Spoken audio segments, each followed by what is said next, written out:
रानो चिड़िया ने भोजन से टोकरी भर ली थी। कुछ फल, कुछ बीज और कुछ अनाज। उसने अपने बच्चों के लिए भोजन इकट्ठा कर लिया था। अपने बच्चों की पसंद की चीजें आज वो घर लेकर जा रही थी। मेरी गुड़िया तो मीठा फल देखकर बहुत खुश हो जाएगी। रानो, मैं तो कहती हूँ अब हमें घर चलना चाहिए। देखो कितनी तेज हवा चल रही है, साथ में बादल की गरज चमक भी है। थोड़ी ही देर में बारिश शुरू हो जाएगी। रानो चिड़िया और हरियाली तोती वहाँ से उड़ती है। जब वो पहाड़ों के पास से गुजर रही थी तो वो चिड़िया की नजर एक सूखे पेड़ पर जाती है, जहाँ पर एक बहुत बड़ी जालिम चील बैठी हुई थी। रानो चिड़िया और हरियाली तोती एक पेड़ की डाल पर छुपकर बैठ जाती है। रानो, क्या हुआ? तुम यहाँ क्यों रुक गई हो? हमने तो बहुत आगे तक जाना है। हरियाली, वो देखो सामने माही चील बैठी हुई है। वहाँ ऊपर वाले वाह, एक तो ऊपर से बारिश और फिर ये माही चील, दो मुसीबतें एक साथ ही टपक पड़ी है। हरियाली, अब तो हमें इस चील से बचना होगा, छुपकर बैठना होगा। ऐसी बारिश में अगर वो हमें देख लेती है, हमें तो भून कर ही खा जाएगी। सुबह से बैठी हुई हूँ, मुझे तो अभी तक कोई शिकार भी नहीं मिला। कितना अच्छा होता अगर इस बरसती बारिश में मुझे कोई नरम पक्षी मिल जाता। मैं उसका अदरक वाला शोरबा बना कर पीती। पर मेरी ऐसी किस्मत कहाँ। अरे मेरी तो टांगों में भी दर्द होने लग गया है। पक्षी सामने नहीं आया। चलो थोड़ा और इंतजार कर लेती हूँ। बारिश थी कि रुकने का नाम ही नहीं ले रही थी। रानो चिड़िया और हरियाली तोती को बैठे बैठे रात हो जाती है। हरियाली, मुझे तो अपने बच्चों की बहुत चिंता हो रही है। घर में अकेले हैं और रात का समय है। कुकू भाई, मुझे अंधेरे में बहुत डर लग रहा है। आप जल्दी से दिया जला दो। कुकू दिया जलाता है। गुड़िया बहन, अब आप यहाँ आ जाइए। अब खिड़की पर मेरी बारी है। मैं बैठकर मम्मा का इंतजार करूँगा। कुकू भाई, मैं भी तो मम्मा को देख रही हूँ।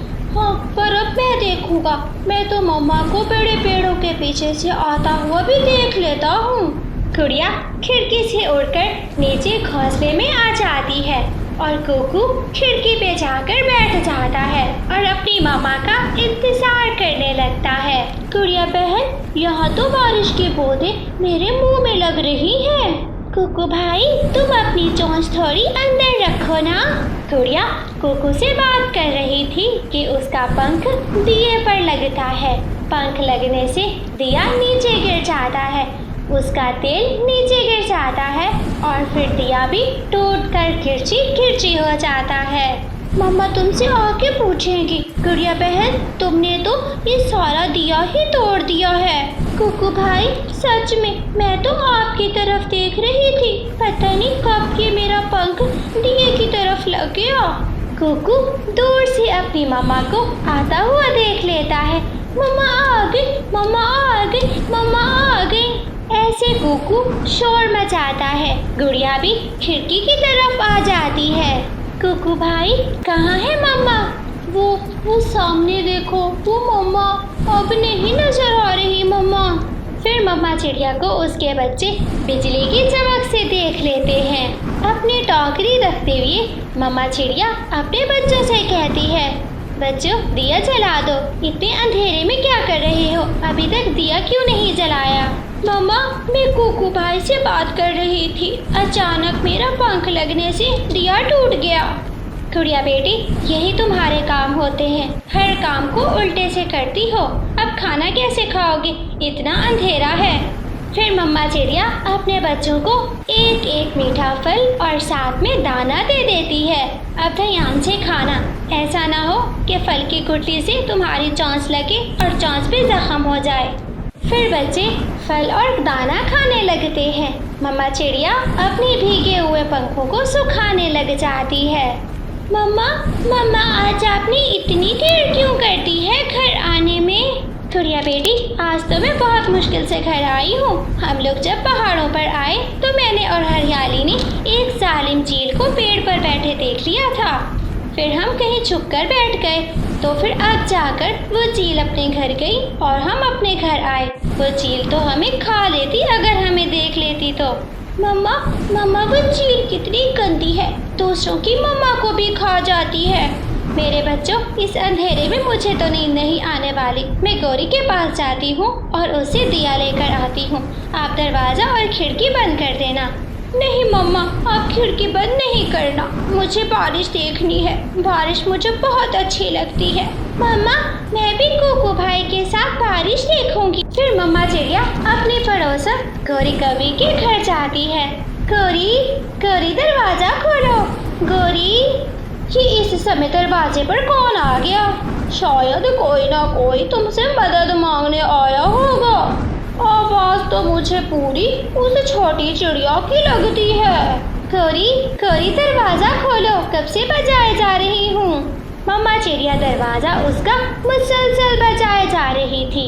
गौरी कवि देर से दरवाजा खोलती है।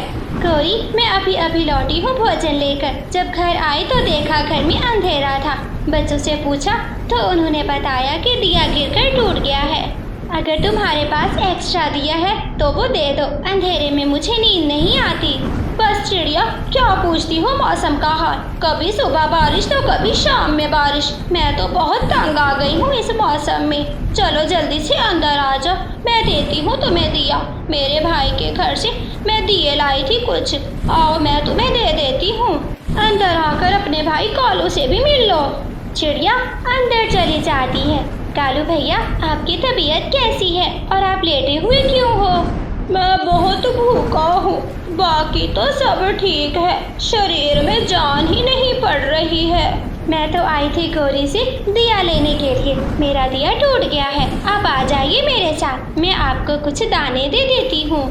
अच्छा हुआ चिड़िया जो तुम आ गई, वरना भूख से तो मुझे नींद ही नहीं आनी थी। कई बार सोचा कि तुम्हारे घर चला जाऊं, मगर दिल ही नहीं माना मेरा।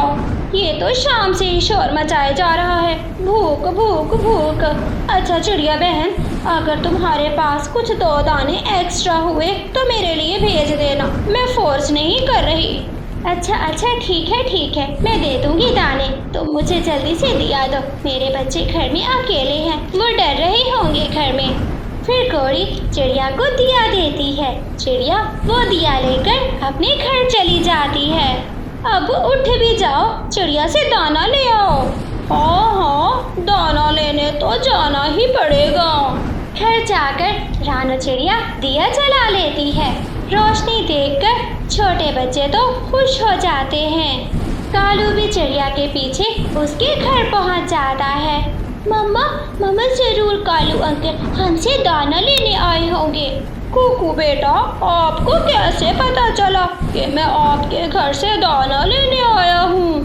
कालू अंकल, आप हमसे हमेशा कुछ न कुछ मांगने ही आते हैं, और जब बारिश हो रही हो तो फिर आपका आना तो पक्का होता है। शेले कालू भैया, मैंने 2 बारियां की होगी और साथ में एक मीठा फल भी रख दिया है। कालू कौवा चिड़िया के घर से उड़ता है। वो बाहर जाकर एक पेड़ की डाल पर बैठ जाता है। ये फल तो मैं यहीं बाहर ही बैठकर खा लेता हूँ, अगर घर लेकर गया तो गौरी मुझे कभी भी ये फल नहीं खाने देगी। कालू कौवा उस फल को बारिश के पानी से ही साफ कर लेता है और फिर खाना शुरू कर देता है। कुछ ही लम्हों में उसी समय बारिश की गरज चमक शुरू हो जाती है, जिसे देखकर कालू कौवा बहुत डर जाता है। वो इधर उधर देखता है, फिर से फल खाना शुरू कर देता है। कालू का बच्चा अभी तक आया नहीं, मैं इसे जाकर देखती हूँ। जब कालू कौवा घर नहीं आता तो गौरी कवि उसे देखने के लिए चिड़िया के घर जाती है।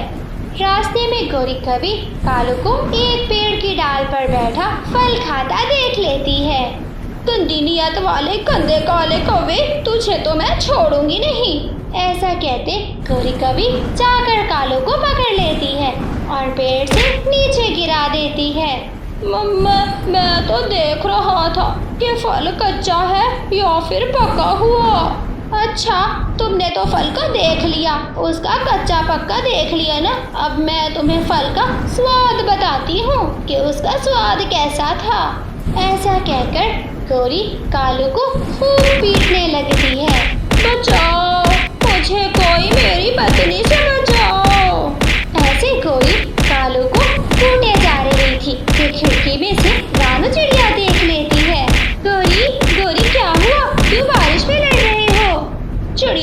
ये निकम्मा नखट्टू कौवा इस पेड़ की डाल पर बैठा फल खा रहा था। मैंने पकड़ लिया और पकड़ के बहुत मारा है इसको। ऐसा सुनते हुए सभी हंसने लग जाते हैं। चिड़िया के बच्चे खूब कहके लगाते हैं। बड़े आम के पेड़ के नीचे खड़ी गौरी कवि आम के पेड़ पर पत्थर पे पत्थर मारे जा रही थी। गौरी ध्यान से पत्थर चलाओ, पत्थर तुम्हारे सर पर भी लग सकता है। जाओ जाओ अपना काम करो, मैं तो आज पका हुआ आम तोड़ कर ही जाऊंगी। गौरी कवि फिर से पत्थर चलाती है। पत्थर वापस आकर गौरी कवि के पंख पर लग जाता है। मर गई, कोई मुझे बचाए, मेरे पंख पर पत्थर लग गया है। कबूतर वहाँ से उड़ता भी जा रहा था। गौरी कवि को घायल देखकर वो जल्दी जल्दी कालू कौवे के पास जाता है। कालू कालू, तुम्हारी पत्नी गौरी कवि का पंख घायल हो गया है। कहाँ कब, क्या कहीं चोरी करते हुए पकड़ी गई है? नहीं, वो बड़े आम के पेड़ पर पत्थर मारकर आम तोड़ने की कोशिश कर रही थी। वो पत्थर वापस आकर उसके पंख पर लग गया। कालू कौवा वहाँ से तुरंत भागता है। क्यों इतना लालच करती हो? हर समय क्यों पके हुए फलों के पेड़ों पर पत्थर चलाती रहती हो? कालू पति जी, मुझे बहुत भूख लग रही थी, मैं आम तोड़ने की कोशिश कर रही थी। एक पत्थर मेरे पंख पे लगा है, मुझे बहुत दर्द हो रहा है, किसी न किसी तरह मुझे घर ले चलो। कौवा चिड़िया को बुलाता है। कौवा और चिड़िया किसी न किसी तरह गौरी को उठाकर घर ले जाते हैं। मैंने तुम्हें मना भी किया था गौरी, पर तुम कौन सा किसी की बात को सुनती हो। बस चिड़िया, मुझसे गलती हो गई।